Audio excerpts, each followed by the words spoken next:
Welcome to the deep dive. Today we're exploring a revolution that didn't really start on the battlefield. It started in classrooms, on sports fields, in libraries. That's right.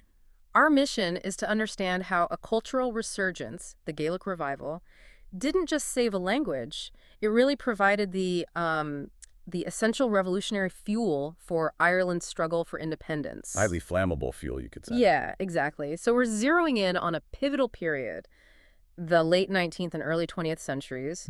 And at this time, Ireland was facing just this overwhelming tide of Anglicization.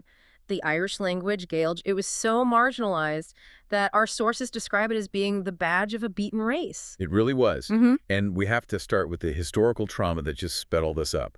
The Great Famine between 1845 and 1852, and then the mass emigration that followed. It was devastating. It absolutely decimated the Irish-speaking population. It pushed the language to the impoverished rural edges of the country, the areas we now call the Gaeltacht. And the numbers are they're staggering. They are. By 1891, only about 3.5% of Irish children were actually being raised speaking Irish. The language was, it was truly on the verge of extinction. So if the culture is dying, what's the antidote? And that brings us right to the blueprint for the whole movement. Douglas Hyde's lecture from 1892. The Necessity for De-Anglicizing Ireland, a seminal text. And he did not pull any punches. Not at all. He pointed out what he called the profoundly anomalous position Ireland was in. Politically, the Irish had this dull, ever-abiding animosity toward England. They were fighting for home rule. Right, for self-determination. But at the same time, they were imitating English customs and culture in almost every other part of their lives. Names, dress, music, literature. So essentially, they were fighting the English politically while becoming English culturally. Precisely. And Hyde's argument was that by doing this, by mimicking English culture, the Irish were throwing away their best claim to being a real nation. So political independence is meaningless if you don't have a distinct culture to defend. That's the core of it. The revival had to convince a whole generation that they were not just West Britons, and that needed, practical, organized, grassroots action. And those actions, they came together really fast around three huge public organizations. These weren't just clubs, they were. They were the pillars of this new national identity. They really were. First, let's talk about the linguistic core. The Gaelic League, or Conrad na Gaelge. The League was co-founded in 1893 by Hyde and Eoin MacNeill.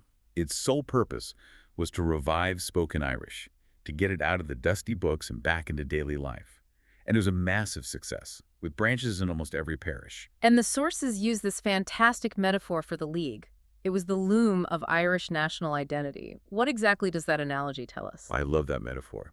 It tells us that while other groups, political, military, were providing the individual threads, the League was using Gaelic, the language itself, as the fundamental pattern. To weave everything together. Exactly. Language became the tool to weave all these different threads into one single national fabric. If you spoke Irish, or even just supported its revival, you were implicitly backing a separatist identity. It unified everyone, from scholars to farmhands. And their early motto says it all, doesn't it? It does. Sinn Féin Amhain. Ourselves alone. It laid out that foundation of cultural self-reliance years before the political party ever adopted the name. Okay, so if the League was weaving the identity, where was that identity physically performed? That takes us to the sporting arena. We're talking about the Gaelic Athletic Association, the GAA. Founded a bit earlier in 1884. Right, and its mission was just so explicit to preserve and promote traditional Irish sports. So this meant games with ancient roots, like hurling. And for anyone listening, this is the world's fastest field game. It's linked to the mythical hero Cuchulainn. Incredible game. And Gaelic football. By focusing on these, the GAA immediately created a difference between Irish culture and the popular colonial games like soccer, rugby, and cricket. The GAA really acted as a powerful cultural bulwark, didn't it? It wasn't just about having fun on a Sunday. It turned sport into a revolutionary act through this extreme cultural separatism. Absolutely. You can see it so clearly with Rule 27, which was in place for decades.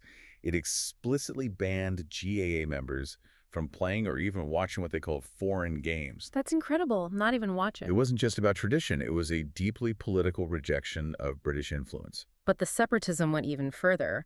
They banned the British military and police from joining. What was the thinking there? In 1897, they banned members of the British military and the Royal Irish Constabulary.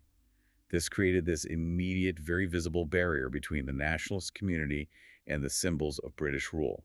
It basically declared that GA grounds were culturally liberated territory. And that rule stayed for a long time. It did. The fact that it wasn't abolished until 2001 just shows you how deep that commitment to the separatist cause was. It embedded political defiance right into the local community. So, from the field, let's move to the stage and the bookshelf.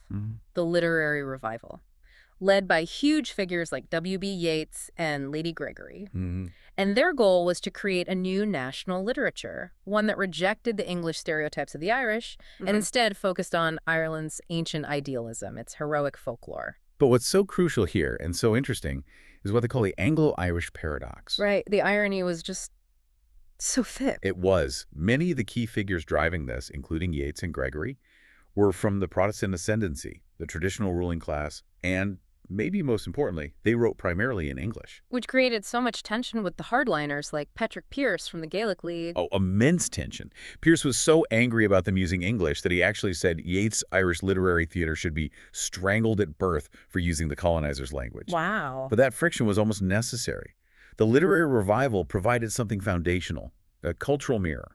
It let people who had been taught to be ashamed of their heritage see themselves as heroic, as noble. It was about self-respect. It was essential for self-respect. And Lady Gregory was key to making this accessible, right? Through her use of a dialect called Kiltartanese. What was that? Kiltartanese was a dialect based on the spoken English of the Irish peasantry in County Galway. It was rhythmic, colorful. Its grammar was very different from standard English. So why was using that such a revolutionary act? Because by putting it on the stage, in her plays, she elevated oral folklore and the speech of the common people to the level of high art. It bestowed prestige on their voice. It was a formal, written rejection of linguistic class hierarchy. So, okay, we have the language weaving the fabric, the GAA organizing the body, and the literature providing this heroic mirror for the mind. This cultural work was all very public. But now we get to the hidden engine. This is where it gets really interesting. How these public clubs were systematically co-opted. And that hidden engine was the Irish Republican Brotherhood, the IRB, a secret, oath-bound group. Their goal was an independent republic, achieved through physical force. And they were, in effect, the backstage directors of the whole movement. Why were the League and the GAA such ideal breeding grounds for them? Because they provided three things: a shared separatist ideology, a nationwide infrastructure, and a ready-made pool of motivated, idealistic young recruits. So they didn't have to build a network from scratch. Exactly. They just had to infiltrate the one that was already there. Yeah. And you see figures like Sean T. O'Kelly using his position in the Gaelic League to actively recruit for the IRB in every single county. And the infiltration was so successful that by 1915, the IRB's military council basically seized control of the League's executive committee. It was. Yeah. And that led to that critical moment where the cultural dream officially collided with military action. Right. Douglas Hyde, the non-political co-founder, he was forced to resign. He was. Because the organization he started was now forced to adopt an overtly political, pro-physical force stance. It was the moment the loom was fully seized by the revolutionaries. And the central alchemist in all of this, the person who turned that cultural idealism into militant action, was Patrick Pearse. Absolutely. He didn't just participate in the rising, he built the theoretical foundation for radicalizing a generation, especially with his pamphlet, The Murder Machine. A furious attack on the British education system. He argued the schools were not for learning, but were a manufacturing process designed to crush Irish identity and create manageable slaves. To teach them to be English. To teach them English history, English poetry, English ideals. It's why he focused so much on his own school, St. Enda's. It was a laboratory for this fierce nationalistic education. And before we get to the climax, we have to talk about the role women played in spreading these ideas, especially through print. Let's discuss Bean na Éireann. Women of Ireland. Yes, a fascinating journal. It's often called the first nationalist feminist publication. But it's full of contradictions. It is. I mean, on one hand, it published some radical anti-enlistment stuff, but its overall tone was often, well, it was often packaged as a homemaker's magazine.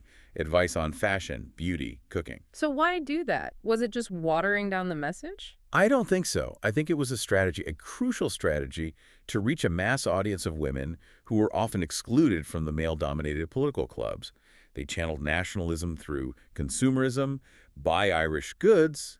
So it normalized cultural separation in the home. Yes, giving women a vital, if traditional, role in the whole struggle. And we know famous revolutionaries like Constance Markievicz contributed.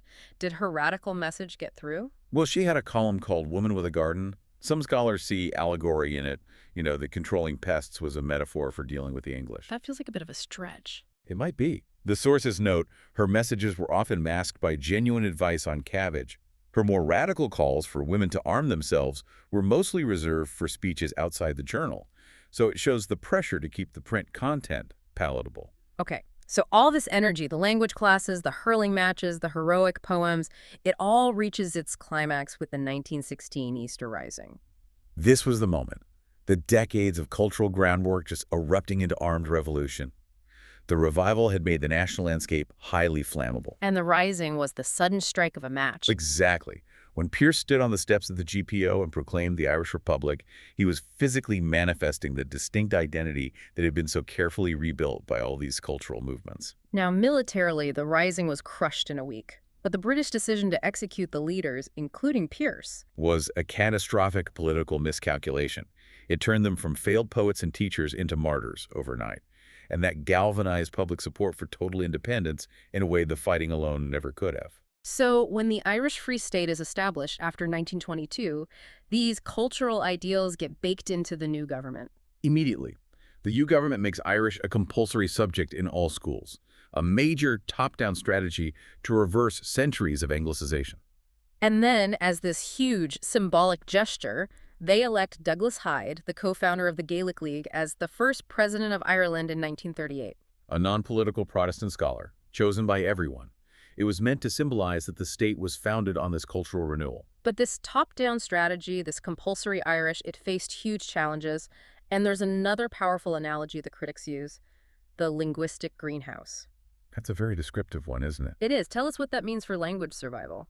It means the school system was actually very good at cultivating literate speakers inside its controlled walls.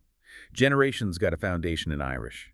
But Yeah. outside the classroom, the language struggled to take root and survive in the wild soil of everyday life, where English just dominated everything: commerce, media, society. So it came down to a utility gap. It did. Unlike, say, the revival of Hebrew in Israel, where a shared language was a practical necessity for diverse immigrants, Irish had to compete directly with the immense global utility of English.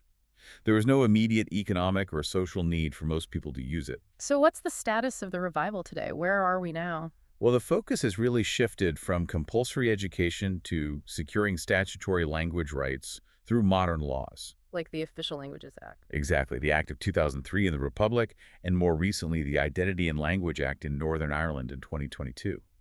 It's a sign of the enduring, complex nature of this struggle.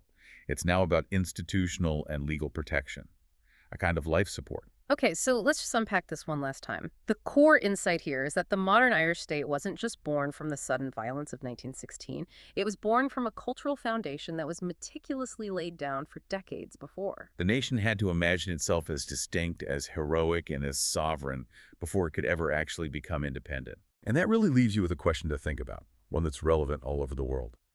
If a nation successfully rejects a globally dominant language for reasons of national pride, how does it then balance that pride against the inevitable economic utility gap? And can top-down legal protections ever really replace organic, community-led transmission of a language?